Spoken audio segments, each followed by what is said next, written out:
Hello and welcome to This Is Your Life Path, a podcast where I sit down with tabletop game designers and we have a chat about all of the things that have influenced and inspired them away from the tabletop world. I'm your host Kayla, I'm a game designer myself and I publish as Ratwave Gamehouse. I do games all about connection and alienation. I am currently running a sale on 3 of my games, Transgender Deathmatch Legend, The Infinite Dance Floor, and Old Gods and Young Guns. You can get them bundled together for $22 over on itch. Now this episode today is slightly different from how other ones have worked in the sense that we did this over 2 separate recording periods. We took a break in the middle, and the recording as a whole came out very long, so for that reason this episode is getting split up. So this is the first episode where we're covering our guests' life and influences, and obviously we bounce around like we always do, but then the second episode will be the focus on like specific projects and targeted questioning. I didn't know that at the time we did this, so this episode will end just kind of abruptly, but you'll hear back from this version of me, teasing the next one probably at the end. I should also say that this episode begins with some kind of heavy conversation. We talk about homophobia and transphobia. Specifically, we talk about like a homophobic murder, and there is a reference to having attended recent vigils in the UK about like the murder of a trans teenager. So yeah, I wanted to give a warning on that because it's quite a heavy beginning to the episode. If you want to skip over that, those conversations are contained kind of to the first 10 minutes, or you just may feel better knowing that they're coming. With that said, we will now jump into the episode. My guest today is the creator of The Connection Machine, Be Seeing You, and Lo, Thy Dread Empire. Welcome to the show, Tanya Floaker. Thank you. Hi. It's great. Hi. Great to be here. Thank you for having me on. Would you like to introduce yourself in a bit more depth, tell people what you're about? Yeah, I guess. My name's Tanya Floaker. I'm based out of Edinburgh in Scotland. I've been gaming now for, oh my word, it must be coming on. Too many years since I was 9 years old and I'm 41.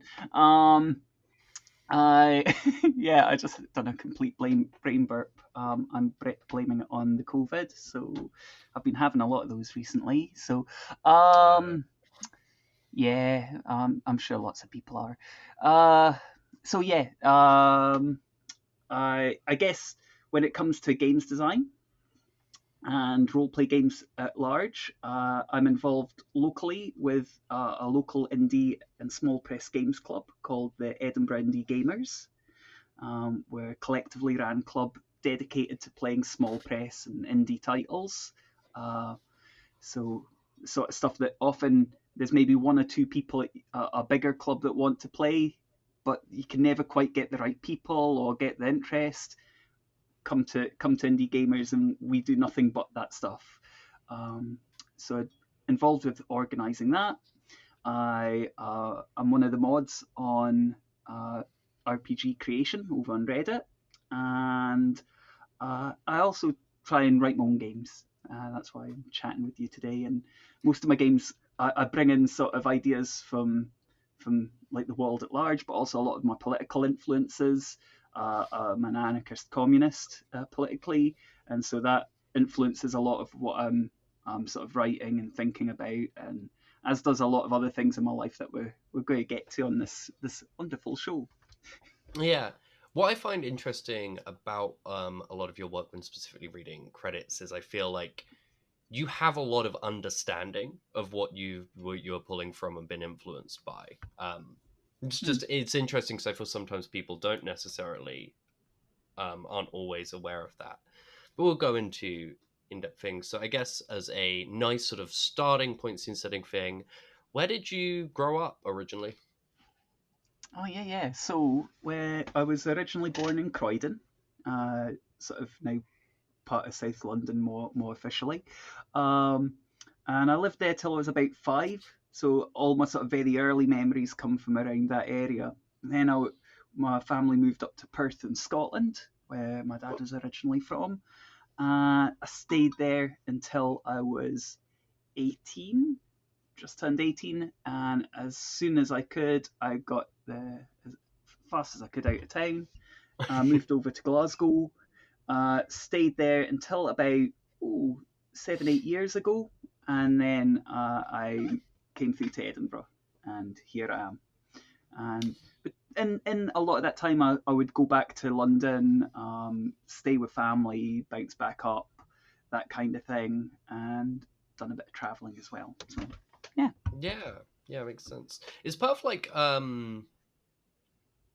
is it it's what's the size of Perth? I realise it's an area I don't know much about it. well, I think what we should think about Perth is like the world's biggest village. Right. Okay, it's like a small town that for a lot of the time when I was growing up liked to call itself a city because on the technicality it had a cathedral. And it's like, this is a small town. Stop calling it the city of Perth. And they eventually got told, you don't have the population, stop it. So but at the same time, everybody is in amongst everyone else's business. It's very gossipy, very curtain twitchy. And so I've actually got a whole game that will be coming out in the future that basically what the main influence is growing up in Perth in the 90s. That sounds really just interesting. listed right there, and it's not even it's not a compliment to the place at all. It's a game about basically getting lots of sort of young adults, late teens, young adults, and having them vie in a contest to see who will get burned alive in a wicker man. Yeah, that makes sense. I also wrote a game that was very influenced by growing up where I did, which is obviously in a different time period and place, but I remember it was a game that, in my opinion, was always threaded through with like a lot of anger and hate because I don't particularly like where I grew up. Talking to people in this podcast, other people have very sort of fond memories of where they grew up. Not all of them, but yeah. Do you think that sort of sense of, I don't know, when I reflect back on my own life, I think like from a quite young age, I had a sense that I was alone and that I needed to get out of a place. And I feel like that is something that carries through and is in all of my work in different ways. And I was wondering if you feel similarly or if you feel like your experiences are maybe different in other ways. Well, no, I feel like growing up in Perth, I couldn't be openly queer at all. And in the ways I was and with the people I was, it was even dangerous then. So having that as a sort of like there was like in the 90s there was a gay man killed in Perth for being gay. Like that happened in my sort of like awareness. I'm aware of other folks who like young folk who'd killed themselves, and it was like there was like thoughts that they were closeted, and then so you're growing up in that environment, and like even just showing minor deviance from gendered norms would be enough to have you deal with like physical and psychological violence like every day. So with all that sort of in mind, I don't think I think that the game I'm talking about, Winter's Respite, it really took a lot of that as its main crux, but also a lot of the music I was listening to at that point in my life, and the music I've listened to since that sort of has a thematic sort of thread or has the same energy, and a lot of the telly and films that sort of like just seem to tie into all come back to that sort of idea. But I guess the other games that I've published, not so much. Some of them are actually quite the opposite. Some of them are talking about how to find connection, or how to be curious and exploratory, and find points of solidarity and find family, or how to find friendship in those tight situations. So And do you yeah, feel it's that a comes whole. more from your experiences once you moved to Glasgow and then Edinburgh? Or is it just more Hmm. about, being queer? Yeah, I think I think there's definitely parts of it that if I'd stayed in Perth, part of me wonders how I would have got through it. And I don't see a way I could have stayed there much longer than I did. Um, but other people did, and some people moved away later, or some people are still living there and actually do okay there. And the place has changed. It's like Mm, there's now you have a pride event there now every year, that kind of thing. So obviously there's been some changes. Um, yeah, that so throws me sometimes. I saw in like the sort of array of vigils in the UK like a few weeks ago. I yeah, remember seeing one in like the part of Essex I grew up, and I just felt like so sort of strangely confused of thinking like this will be attended by trans people yeah, who stayed in a place that to me I regarded as like the enemy of being trans, and that I foresaw as like yeah, I need to leave this. And I my mum asked me if I wanted to go because I was in that area. She got the mm, timing wrong, so we didn't go. But I just remember thinking, like, I think I would find it very weird to be interacting with trans people who, yeah, in some ways, did the thing that I couldn't.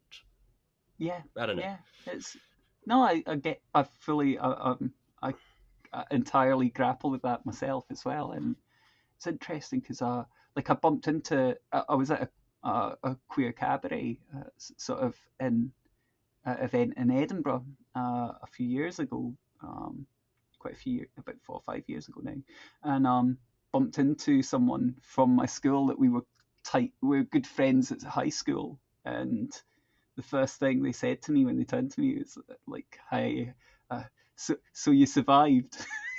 It's like, "Yep, you too managed to Yeah. make an escape." Yep, and we're just like, "Yeah." It was just like this sort of lovely little moment. It felt like very real, like very like. I don't think I've got the tone in my voice of it right today at all, but it was very real and very sort of we didn't have to say much more than that. We had such a shared sense of that place at that time. And Yeah. so I get Like, glad someone made it. yeah, and that's I guess like a lot of the influences for this game that I'm put together. That'll be my next one that I try and after I've released I've got a couple of games due for release this year or this coming year as it is. So it'll be the next one after that. Winter's Yeah. Frostbite. It's great.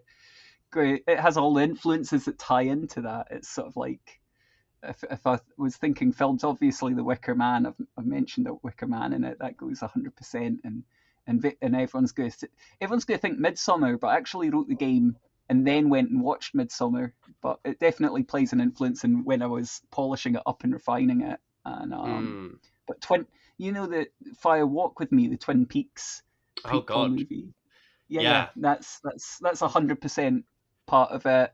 Um, that the old sort of TV play Penda's Fen. If you ever get to see that, it's That's one I'm it's not sort of familiar with. yeah, it's sort of like a early part of like British folk horror or folk surrealism to begin with. It's talking about um, it's talking about nationalism and religion and uh, like what it ties to the land and what it means to be living somewhere and the differences between sort of positive and negative regard for the land, and at the same time it's a coming out story of a young gay boy coming to terms with the sexuality as he's growing up. And yeah, it's really an interesting one if you can find it, worth a wee Mm. shifty. Um, and I probably also throw in Cruel Intentions on the film listings as well for that one because that's sort of like late teen, like like almost a bit of teen drama in there. I guess though another game that does that well would be like Monster Hearts or something. But yeah, yeah, Think about like the yeah, intensity of teenage feeling in a way that's almost hard yes. to like regard when you look back at it. yeah, entirely, and sort of like so like, but like that, but maybe a bit more sort of Biker Grove and Grange Hill as well. Sort of Yeah, that's those things. yeah, That is and it's an interesting like blend of influences there, which will sort of make sense in a way just from describing at least the ones I'm familiar with. yeah, It yeah, sounds really interesting. I'm looking forward to seeing that when it comes yeah, yeah. when That's you're showing more. yeah. But That added. Oh yeah, please go on. Sorry.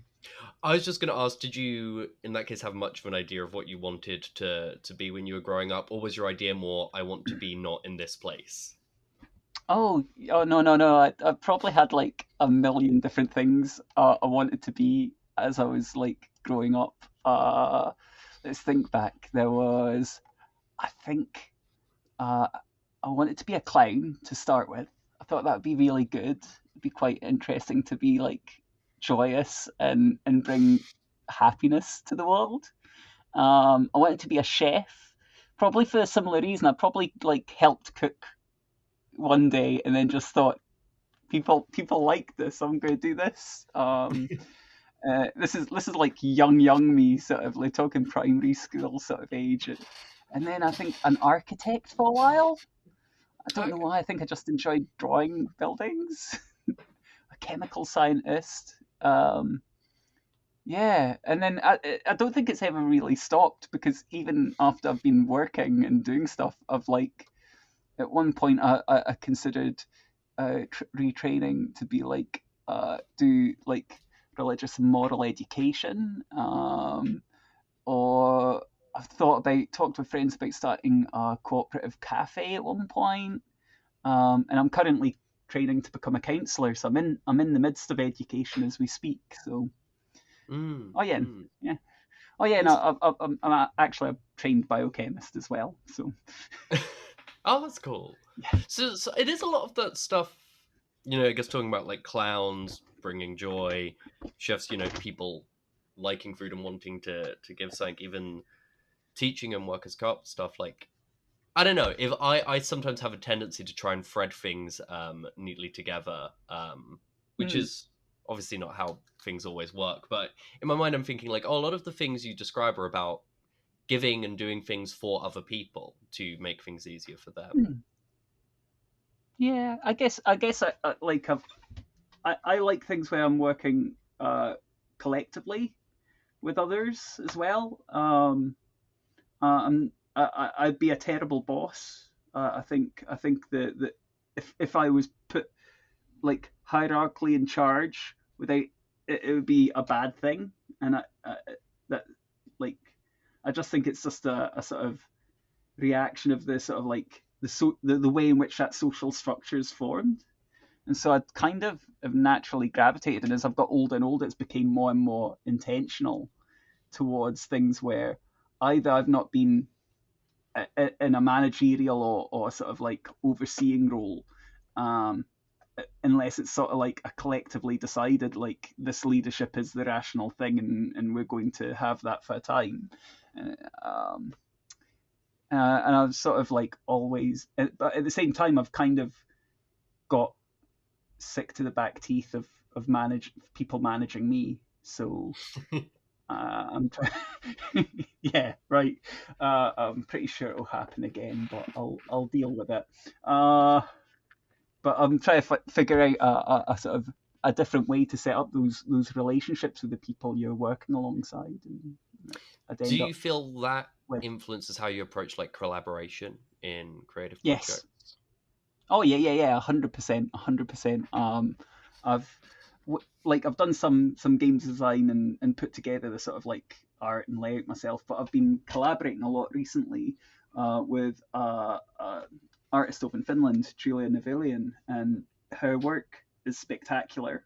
Both her sort of like like traditional artwork and also her digital art is really something, and it's coming on leaps and bounds.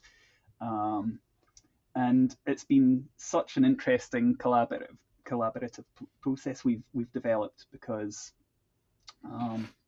really put into practice those cooperative ideas but to the sort of like fullest extent. That so when how it works is when I basically I'd seen Julia's art on Instagram, and I fell in love with it, and I ended up writing Lo Thy Dread Empire purely like it was an idea that I'd had for been kicking about in my head for quite a long time. It had been influenced by a post back on the Story Games forum back when it was active in the early 2000s. And that was a post saying, it was basically, there was two different posts around about the same time, both talking about if the games design approach towards story games, as they are the shibboleth that's broadly known as being a story game, is different to how a trad roleplay game is designed. What would and trad roleplay games are kind of related in terms of design structure to war games. What would a war game that was related in design structure to the methods of story game design, what would that look like? And there was a bit of chat and some ideas and something pointing at some war games that sort of kind of had that sort of thing. But I always thought there was something bigger there. And so it just bubbled away in the back of my head.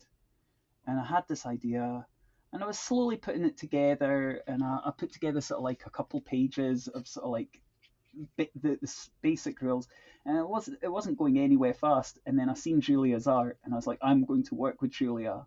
I'm going to write this game. I'm going to show Julia the game, and I'm going to ask her if she will do the art for this, because I think it's spectacular and I want to work with her. And as I was doing that, I'd sort of put out a feeler just saying, I love your art, I'm a games designer, would it be okay to contact you in the future about working together? And she was like, yeah, sure. And this is the best thing ever. Like, I was still working away, I hadn't finished this game at all, and I was just sort of like, I'd hit that sort of like a little bit of a rut. And Julia drunk messages me one Friday night, being like Instagram message, just being like, I've been looking at your games and what you're doing, it's amazing, we definitely have to work together, I can't wait to. And I was just like, whoa. I didn't know she was drunk at the time, but I found out later she's just like, yeah, that was me drunk posting. I was like, that was the best, most fruitful sort of like, not texting an ex, not yeah, just setting up collaboration and cahoots. Yeah. And so how we worked it, because I'd went to her originally, and I'd sort of like, I was kind of roping her into my idea. Like, I was like, what we'll do is we'll set up this, we'll get the game written, or at least the basics of it all written, enough that we can put out a playtest document. You've got some art already done that can be used as concept art for this. And what we'll do is I'll put together a Kickstarter, and then that Kickstarter will pay your art at its union rate, like full rates up front, and it'll pay for my writing as well up front, so that we both have our work properly paid for from that as a solid base. And then in terms of anything else that's made from it, any profit, we're splitting that 50-50. It's not that I'm commissioning you to do art and then I have that art even on a non-exclusive use. Just that art's your art, you do what you want with it. And also, like, but everything about this project we're splitting down the middle. And also when it comes to the art that you make, obviously I'm writing stuff, I'm writing factions for this game, and I'm writing different ideas like about the world and what have you. But I'll just tell you how much art we need and roughly what it needs to be, and then you can ask me questions and ask other things.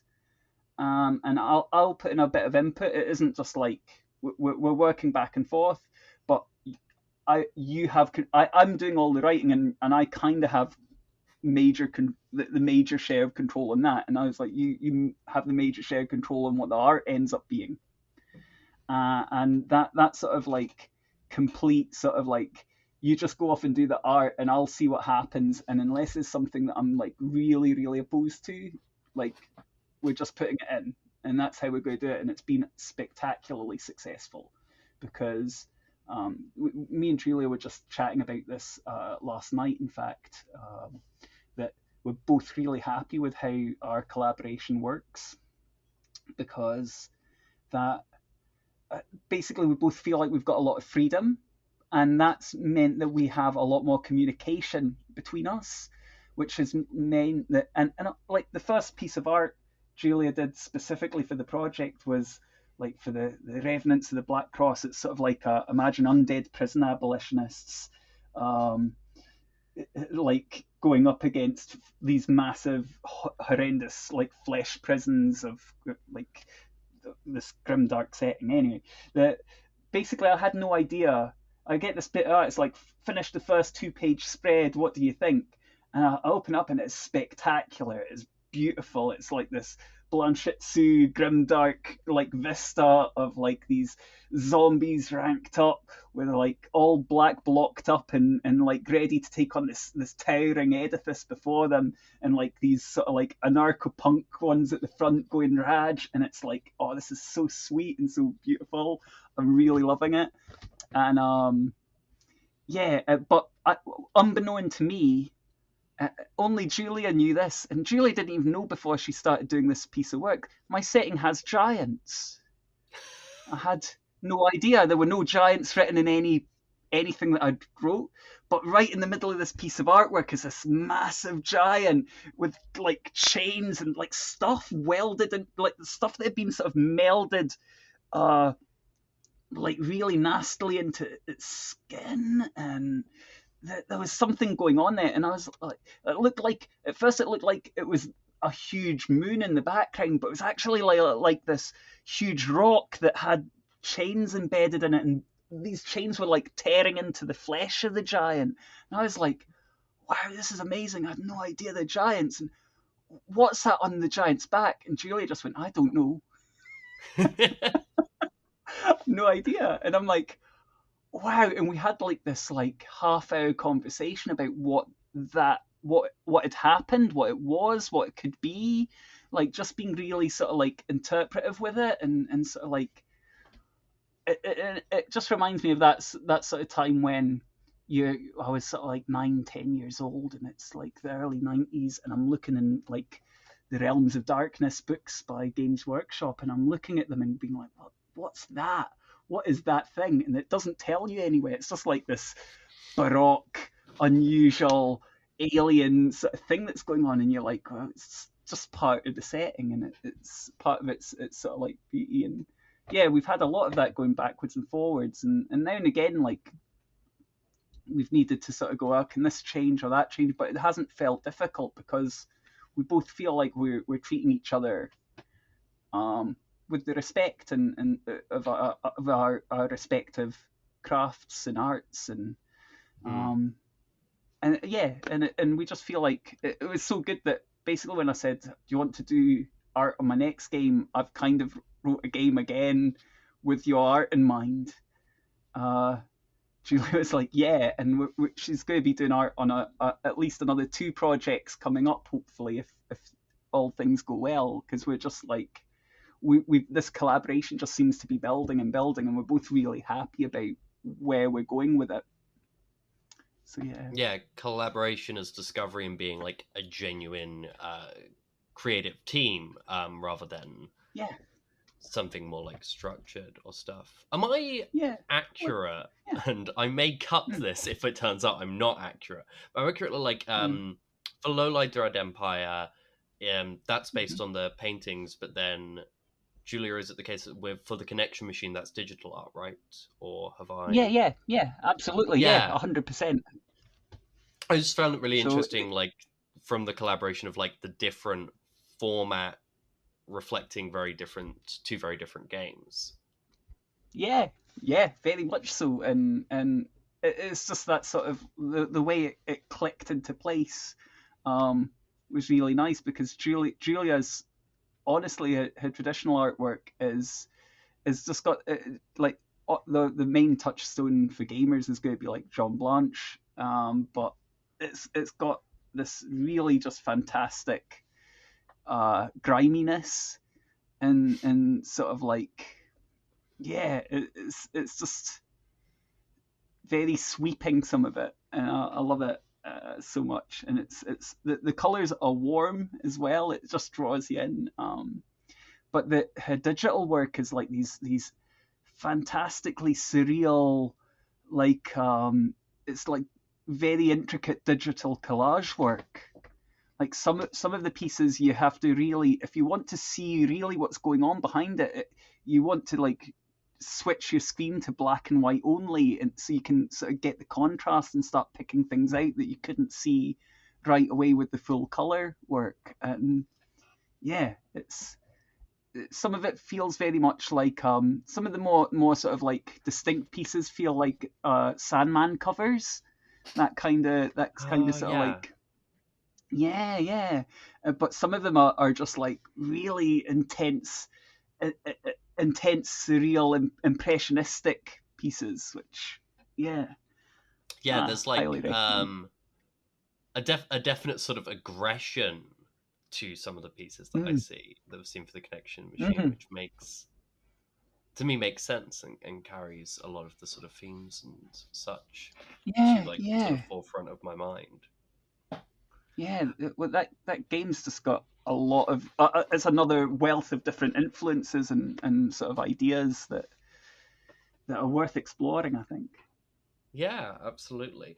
Just jumping around on my questions slightly. Oh So yeah, you said you did you say you moved to Glasgow when you were going to uni, or have I made that up? yeah. No, Oh, that's it. yeah. That was my. To, like Tony Blair got into government, he wanted to massage the unemployment figures, so lots of working class people got to go to uni. Woohoo! Uh, let's go run up some debt, and that's it works for me. It worked for my sister. So Yeah. What did you study at uni? I, I You said you studied were trained in biochemistry chemical. and biotechnology. Yeah. Did you have an Oh, idea of sorry. what you were doing with that, or what appealed to you about that at the time, or Um, was it sort of the I way would. out? I was good enough at chemistry at school. I got good enough grades to get into that course, and it was in Glasgow where Glasgow Barrowlands is, and I could go see music there. I love live music. I picked Glasgow purely on that basis. Glasgow's got like so much music going on, all the time, every day. It's I just love the experience of going to see music live, and you can see things from like there's gigs going on in people's living rooms right up to huge arena gigs going on, and for almost any style of music you could imagine, you can find it in Glasgow. So yeah, Yeah, that's that's really cool. that. I think Yeah, that. probably when I was a teenager, that was probably a factor, even though I didn't necessarily consciously think of it at the time, for how I ended up in London. Mm, Do you feel that yeah, like but what was biochemistry like? It's very far away from anything whew, I have known about. it was. I don't know. I think I enjoyed it, but by the end of but especially for the final year of it, I was just going through the motions. I kind of feel like the steam and the impetus to get away had run out, and Mm, I kind of was a bit burned out by that whole. I needed just some time to land and live, and so I kind of fluffed my final year. I could have done a lot better. I didn't drop out or fail entirely, but it wasn't very productive. I think I had quite a sort of, for someone who was doing their honours year at university, I think I had quite a hedonistic time, and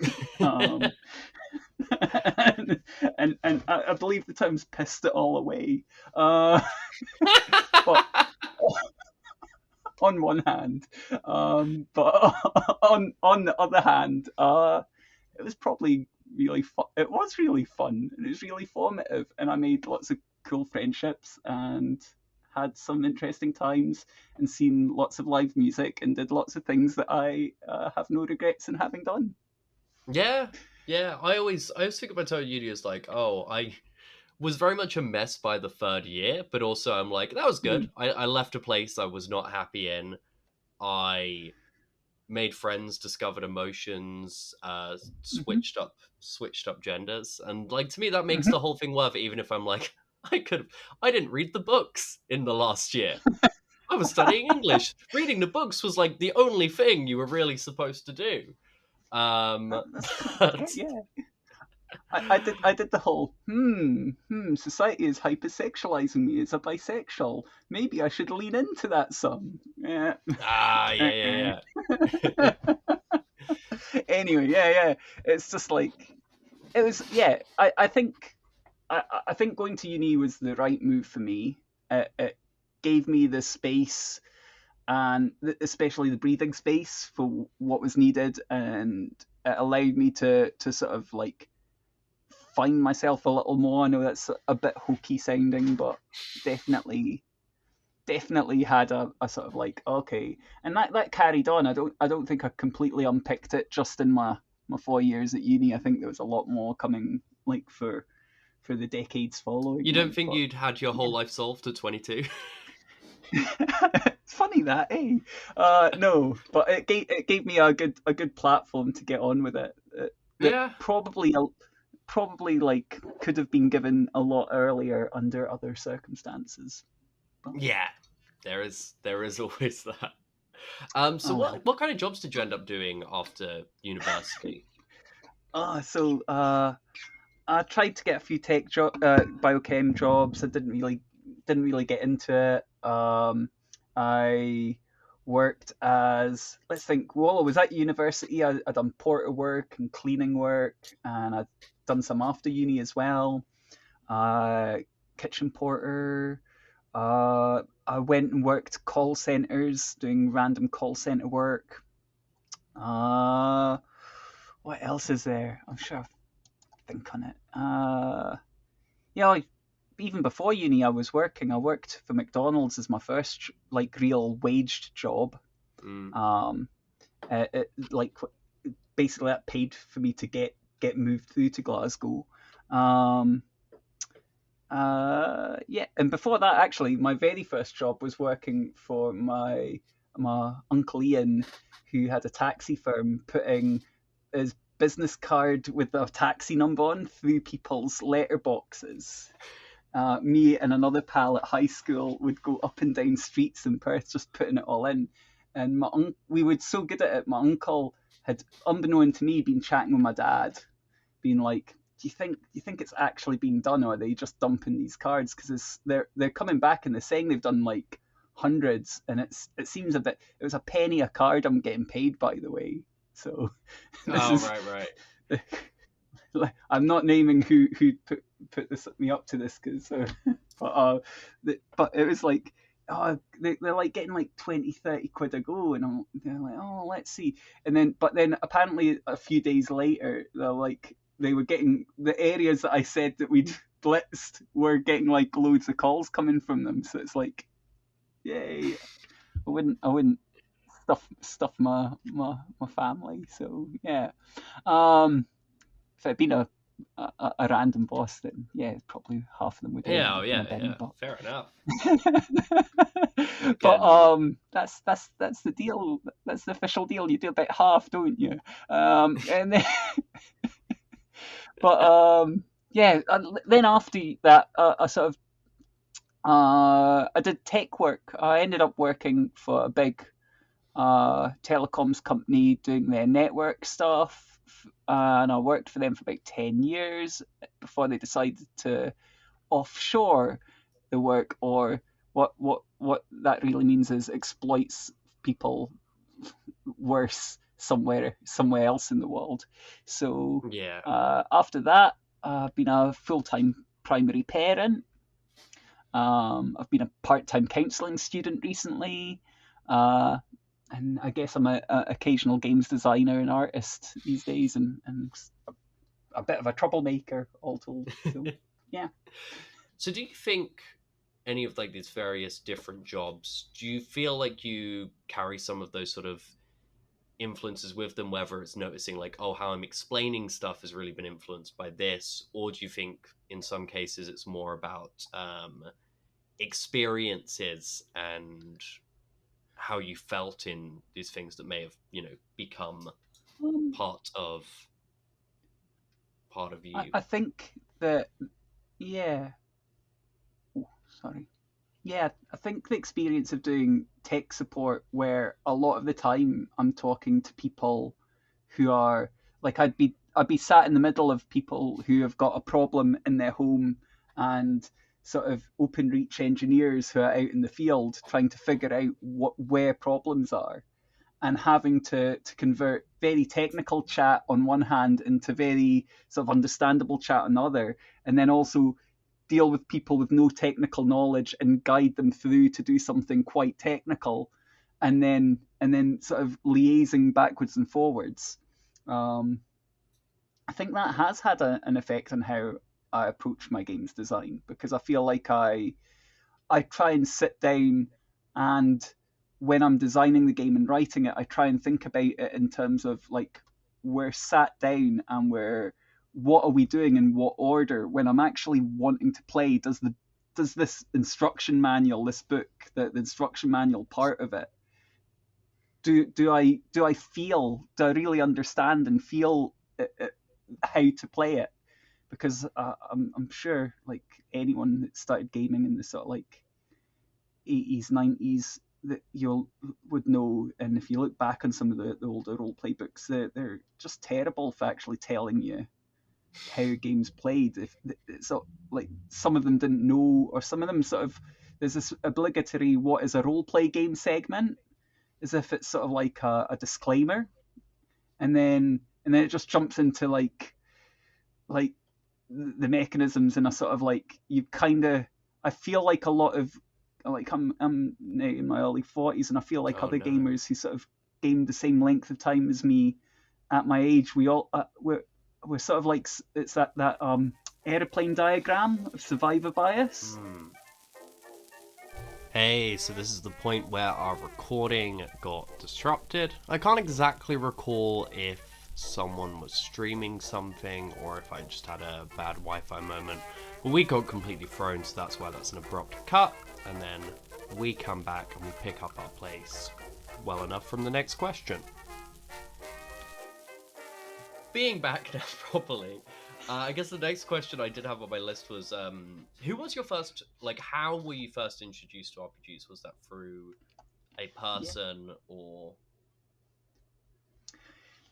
Kind of yes and kind of no. So from about the age of maybe 8ish, I'd been playing Fighting Fantasy solo game books. You know, the go to page 400 to Vaguely, win yeah. sort of thing. Yeah. So it's basically Steve Jackson and Ian Livingston started. They also founded Games Workshop, all that sort of good stuff.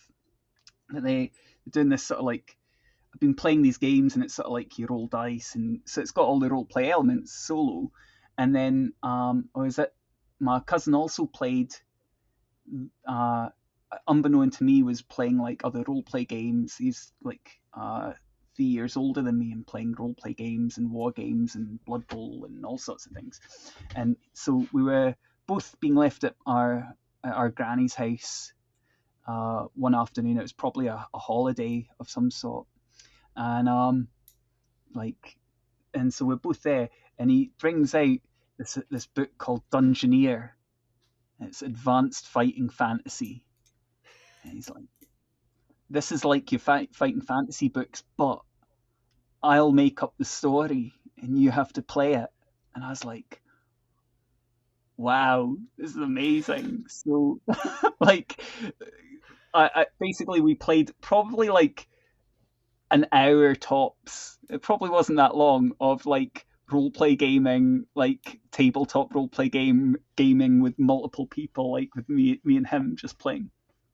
And I was hooked. And I think I borrowed that copy of Dungeoneer and then got in trouble because in the sample character sheet inside, I'd wrote a character. I just sort of like wrote down a character in his copy, and he was understandably annoyed at that because his little cousin had read his book.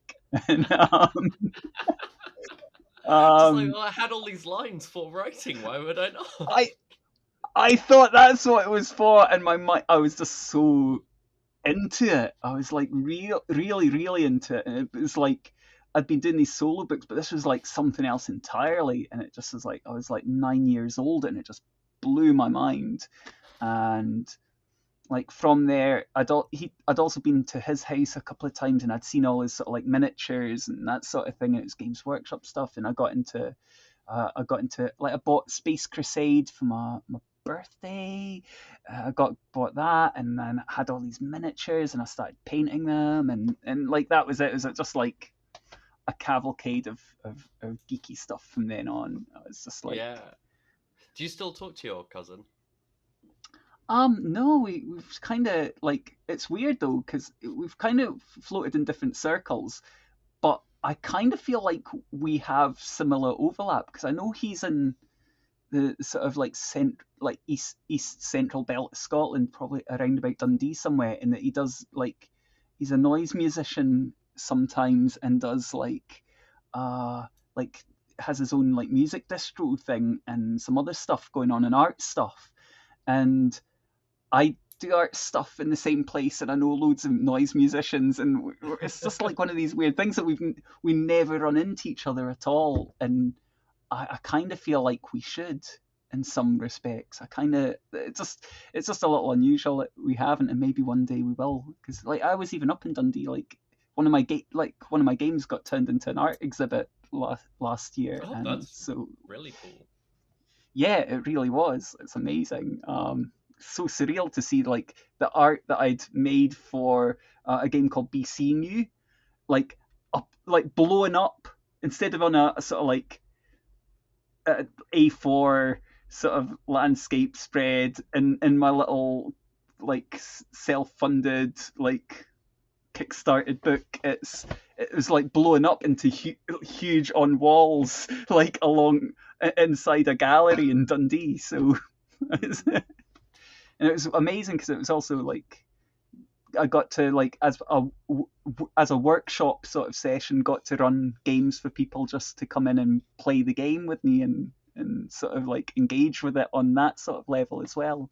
So looking at the art, the sort of like the sort of themes of the game to do with digital surveillance and sort of like social control, and then actually talking about it in the aftermath of that, well, I can look across at the art on the wall.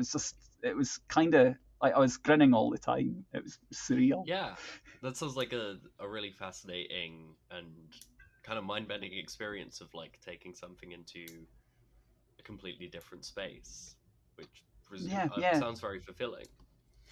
Yeah, and it's definitely influenced where I'm going to take things in the future. I'm putting together a proposal for funding, first to do a bit of a research, 6 months of research into a game that I want to do down the line, but also like not just for myself, but pulling together a team that will include like a historian, a poet, like Julia on art, and then eventually I'm hoping to get like translators and musicians involved with it. So it won't just be like I design a game, get the people to make the game. Pardon me. It'll be I get put together the arts funding proposals. We do some research, we come up with some ideas, we sort of feel out what we want this to maybe become, and using that collaborative, cooperative method that me and Julia have been using just ourselves. And then after that sort of 6 months of research, we then put in for like a year's full funding to like develop it as an exhibition that we can tour about Scotland and maybe even beyond, and bring the sort of themes that will end up in the game, but along with the artwork and music and a whole sort of a whole experience. And I would never have actually had the the full idea to do that if I hadn't had the sort of like this experience with Neon Digital Arts based out of Dundee, where one of their sort of curators sort of just seen my game and said that would fit in at our in our next program. Would you want to collaborate? And I was like, yeah, sure. I thought like honestly, it's just Sabrina there, she'd seen my she was at Tabletop Scotland, a gaming convention up here, and I'd been given some table space by John Hodgson, who is the sort of person who created Handiwork Games. He's a sort of industry veteran artist, and he's super supportive to indie creators up in Scotland. Like I can't say like I couldn't sing his praises enough. Honestly, him, and all the sort of first wave from the '90s, all the sort of like folks who came up in the '90s and early 2000s, like do so much for folks who are just like making wee games that will never get published and you won't ever hear about. Like, but they'll support you on it and they'll tell you how to get it done and they'll give you every like piece of advice you ask of them, like without any sort of bitterness or like it's brilliant. Anyway, he'd given me like a 6 foot table on his stall in the middle of the this trade area, like on a prime bit of location that he could have been flogging his stuff on, for nothing. Really... He just messaged me and said, "Do you want some space for your games?" And I was like, "Oh yeah, sure." And I thought, I'll get this little like couple of feet on a table. Yeah, like a couple of bit, and I'll get to be like there, and I'll get to flog my game. But and he's like, "That's your table there," and it's an island in the middle of like this big intersection, and everybody's coming past it, and he's just giving me like this prime spot, and I'm like, can't take digital payments, John. He's like, "That's fine, I'll do them for you." I'm like, "Oh, okay," and like I'm literally sold out everything I had in a single day. But Sabrina came past the stall from Neon Digital Arts, and they're an feminist arts collective who have been on the go for about 15 years.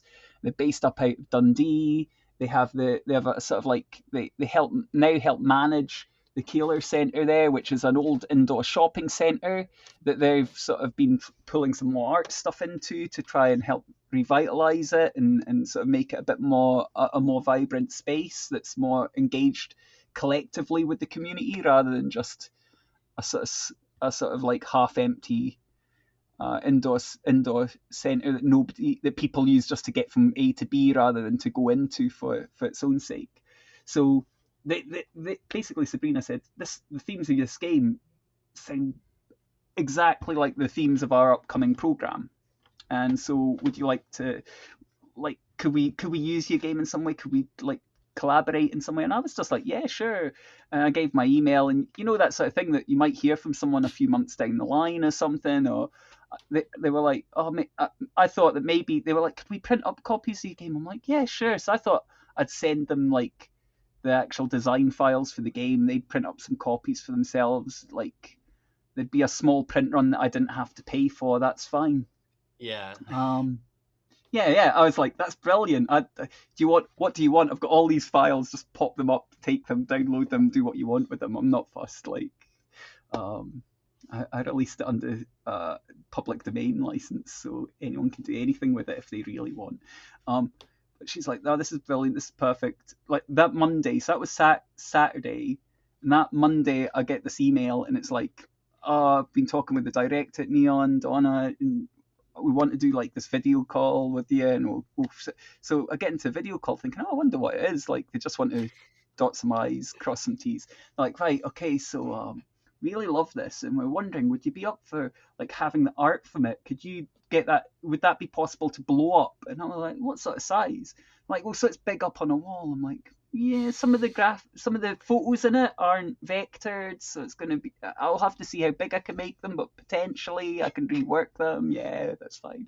I'm like, that's great. Okay, so what we'll do is get all of those and we'll blow them up, and this is what you'll get paid for it. And I was like, what pay? And it was like this is the real artist pay money. I was like, oh, okay. And it's like, oh, and here's and we'll in my head what I thought was going to happen is we'll print up some of your stickers, because I did a sticker set with it. We'll print up some of your books and we'll have a little stand at the edge of a gallery. And it's like, no, and it's like, we'll have all this, we'll print up your books, we'll print up stickers, and we'll get you in for doing this day of workshops, and we'll get you up to be part of the program, the whole program of events. And I wrote for their website, and it was a really, really engaging, and again a collective experience, because they've been running as a sort of, and using like as a feminist collective for like I say, about 15, 16 years now. And so it was a really lovely, supportive environment for someone who'd never dealt with the arts side of it. Um, I'm quite wary of becoming an arts queer. Like I've had some negative experiences there in the past, so it's like, That's what's fair. going on? But I feel like the they were history as a completely recovering different. arts queer. Yeah, totally. Yeah, That's really, but I it's like like, that feels really great to like have something embedded in a place and kind of like, I don't know, it feels like it is bringing it more to to the community that's around that yeah, yeah, collective art and experience. Dundee's like the big town over from Perth. So I had like, me and Dundee have history as well. So it's just really interesting. It was interesting going back because Tabletop Scotland is a convention that's held in Perth. It's a Oh right. central location, and so it's interesting. A lot of my friends from like high school or just after high school or that sort of thing were coming by the stall, and it was nice to see them and say, like, I'm I'm doing the game design thing. I'm actually doing the nerd thing that I was doing back at high school, like 30 years on, and like 20, 30 years on, and yeah, and uh, yeah, so that was kind of interesting as a sort of like triumphant homecoming, kind of. And but also like working with like people who had the same sort of uh collective outlook, and sort of like the same sort of, a lot of the same ideals, and it was really lovely to do that. And it was like, okay, and then it was sort of just mentioned, oh, you could maybe do this, like, is there any way you could get funding for your things rather than just the kickstarting methods, like using, like, working with Creative Scotland, working with other arts outlets, and because it's definitely, and I can, yeah, I'm going to give that a shot. I've got a bigger view for a project, and so rather than asking silly money on Kickstarter, I think I could put it together as an exhibition with a workshop component. And it's going to be called Time of Tribes, and it's like this big project that's always been kicking up in the back of my mind as a sort of like a modern retelling of sort of like Celtic myth and fantasy, sort of. Oh, sick. Yeah, so the sort of underlying premise is that like they're like like like Celtic and Northern European sort of like mythologies back in the Iron Age were the tales that were told to talk about society, either to talk about what was happening or some history that they shared, or to talk about the ideals that they had, or the sort of hopes and dreams they had, or the worries or the fears.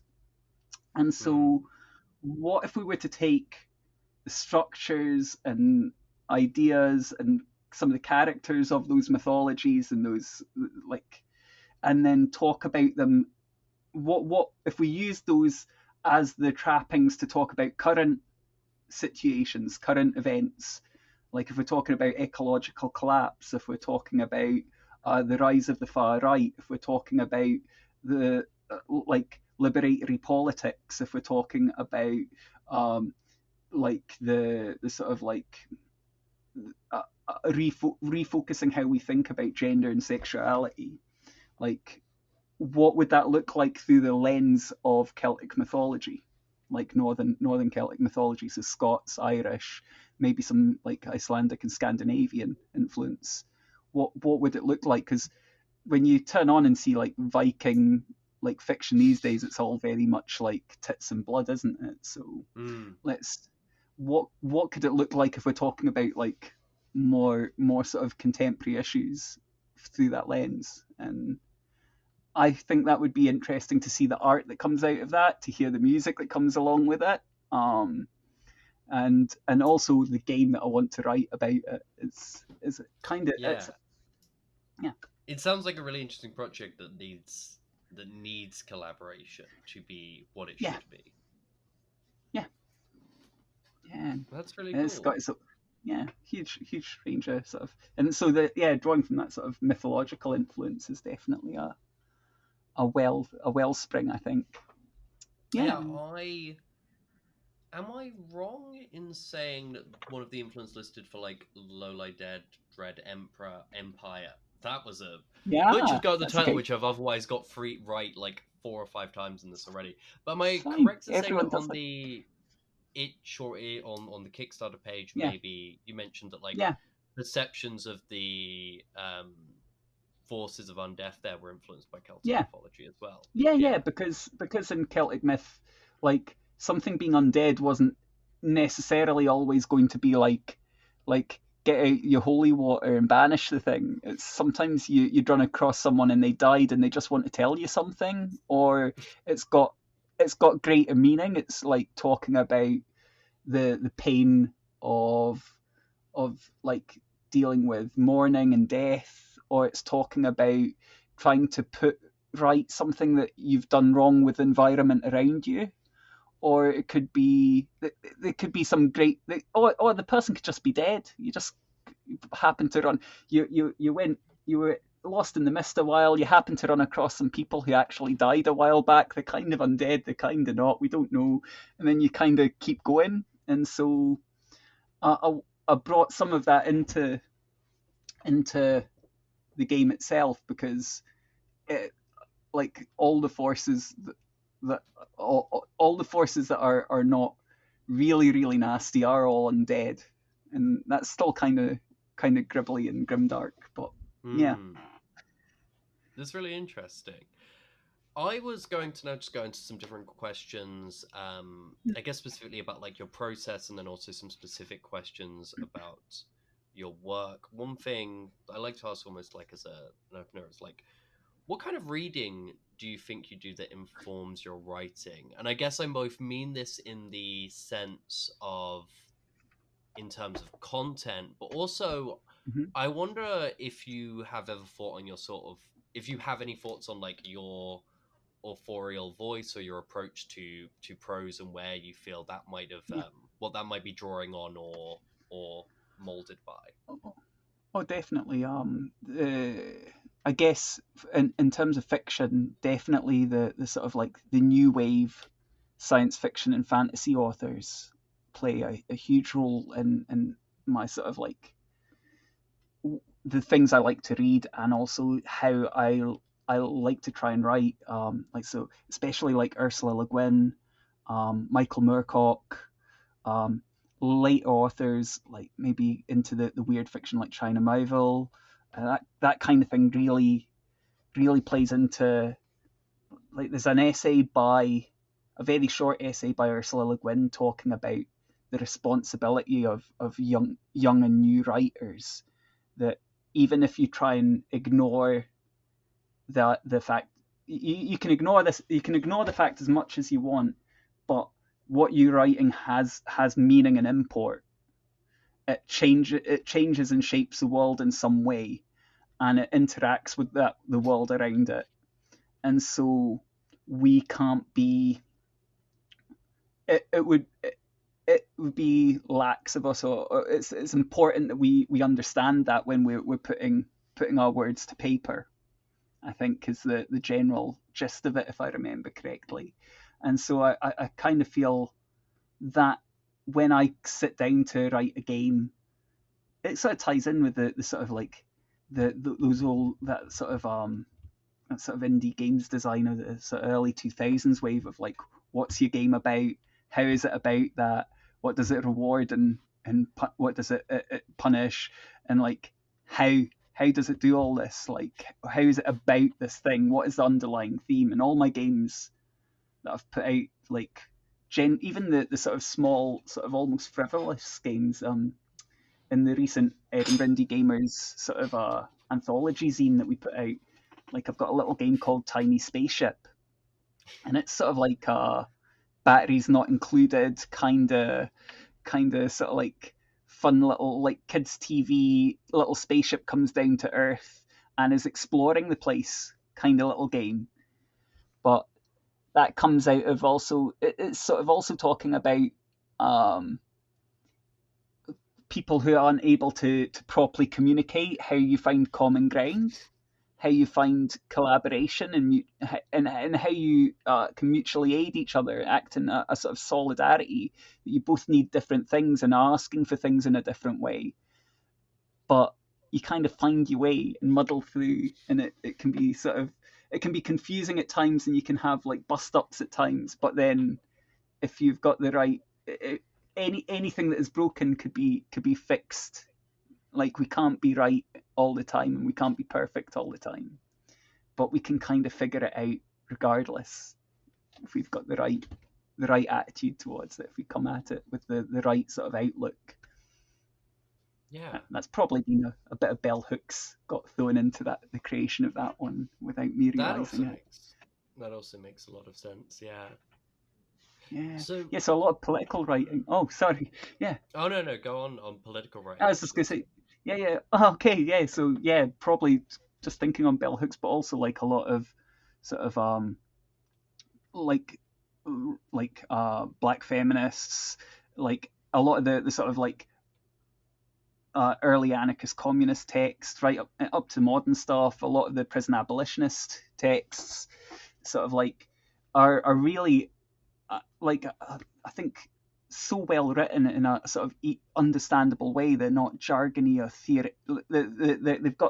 They open up the ideas without hiding them behind jargon in a way that I think is really accessible, and even sort of like sort of more sort of early 20th century texts, early half of the 20th century, things like Emma Goldman or Errico Malatesta. That stuff doesn't read badly today, and you're like, it's so weird because if you go into, say, a sort of lefty bookshop, or even just your Wattsons or whatever, and you go to politics section, pick up, so many of them are like somebody's PhD that has just been put into book form, and it's a bit too dense, and it's jargony. And then even the other direction, you can go into sort of some posts online, and I'm not disparaging of Tumblr, so I got a lot of political like chat going on that's actually really interesting, but some of it can be like written in this sort of like pseudo French philosophy sort of jargonesque sort of way, and it's just like, why is that happening? So they definitely influence me, because it's sort of like, we're back to that thing when you asked about my work and how it affected my writing, and I was before we got cut off talking about how how that sort of translation of sort of like technical jargon into everyday functional way of doing something, but also doing it in a way that the person can follow and understand. I feel like a lot of writing I've done that's outside the game sphere has been political writing, and it's always been taking like really badly written, in my estimation, or at least it's written for an academic audience who understand this jargon, like some Judith Butler, like like that taking some of their sort of like most jargonistic writing, and then parsing that into a way that, because me parsing it for myself, learning to understand it, but then recommunicating that in a way that could be understood far more simply. Like, I don't think there's any philosophy that can't be communicated in that style. I don't think there's anything that couldn't be put across in a relatable way. And sometimes you need a special word for something, but you can say what's going on with it. And and that's that. Yeah. And that definitely goes back into role play game design, doesn't it? Because I was wondering if your feelings about jargon also affect how you choose to engage with that area of stuff when it comes to games, which often, because they're writing for an audience who have a similar familiarity in the way academics are writing for specific audiences rather than general ones, falls back on a lot of jargon or shared capital. Yeah, I always write my games. Like I mentioned before, the what is a role play game section does not appear in any of my games, and will never. I basically write it as in, somebody picks up this game, and they may have some experience, they may have no experience, they might have been gaming longer than I have, and it shouldn't matter. They should be able to play my game. Like, here's the game. And some folks will go, oh, you're being prescriptive and telling folks how to play the game and blah blah. And it's like, well, no, I'm not, because I'm not turning up at someone's door like bang bang bang. Hey, I hear you in there. Bang bang bang. That isn't how the dice roll works. Bang bang bang. It's just not. It's ridiculous. Like, people will hack and change and modify what I put out there. I expect them to, not the thought police. And I don't pick up any other role play game and sort of go, oh no, like, I want to play it the way, kind of how the author intended, because I want to see, I might learn something or see something that just reading the rules doesn't give me. But Yeah. how the author intended isn't a prescriptive or a rigid thing, because I'm interpreting what's been written, and so that's going to cause, like, like, what you're imagining a beetle in a box being isn't maybe what I'm imagining the beetle in the box looking like. So we'll figure it out somehow. It's definitely like interpretation of art and then recreating our own art this end. So yeah, and I think, expect like, in a people to way, do the same with mine. you can think almost of the act of playing a game and attempting to attempting to interpret and, I don't know, engage with a designer's intention is a lot in the same way. If you are playing a role as an actor, almost, you would engage with a script and presumably think about the intention, but also that's all thrown to interpretation as well in the same way. Yeah, I don't know if that metaphor makes sense or not. It makes sense. I think it's got, like, gaming's got its own unique angle on that. But definitely, I've just seen this debate always coming up, because you've got folks who think that, especially when there was the early 2000s indie boom and some of the things, and so since that point onwards, there's been like a constant buzz of like, oh, I don't like this game or that game because it's too prescriptive. I don't like, and it's like, how can it be prescriptive? Like, you can change it. You can just change it. It's fine.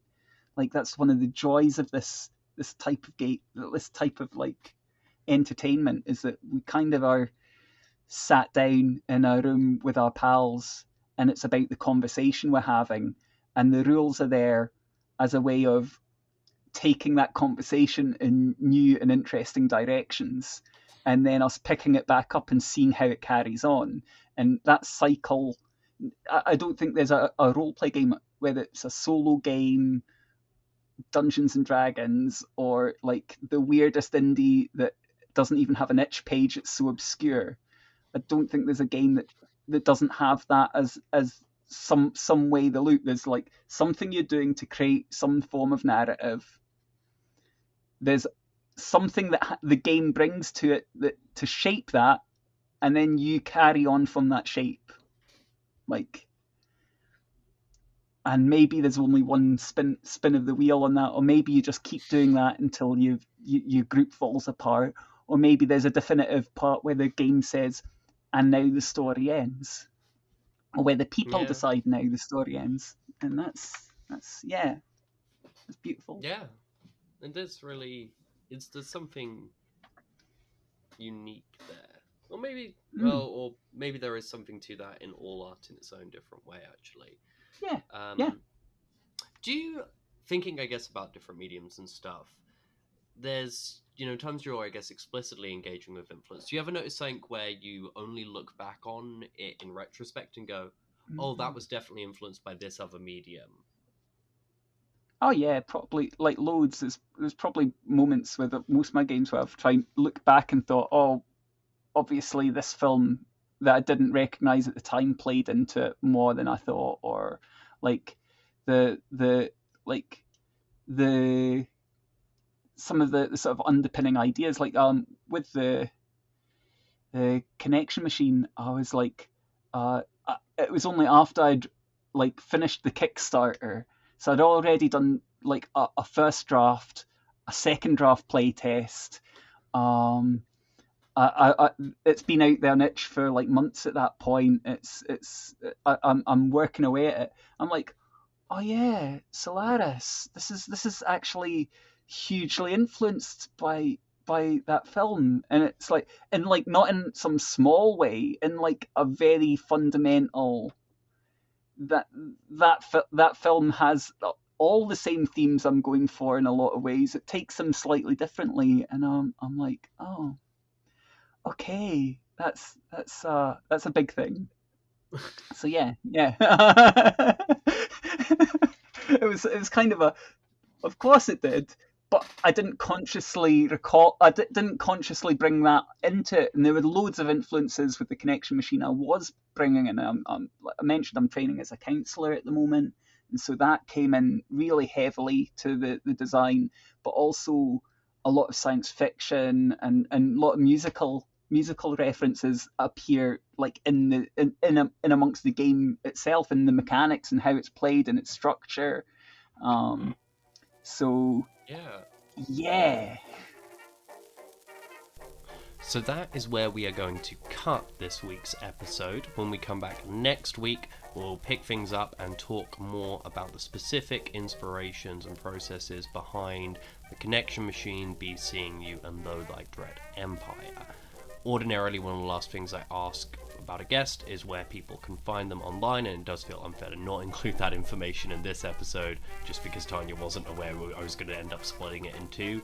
So you can find them on Twitter and itch.io at Time of Tribes. You can also find me in lots of places. Check socials.ratwave.uk for a big directory. And yes, I will see you on the next episode of This Is Your Life Path, so stay chill.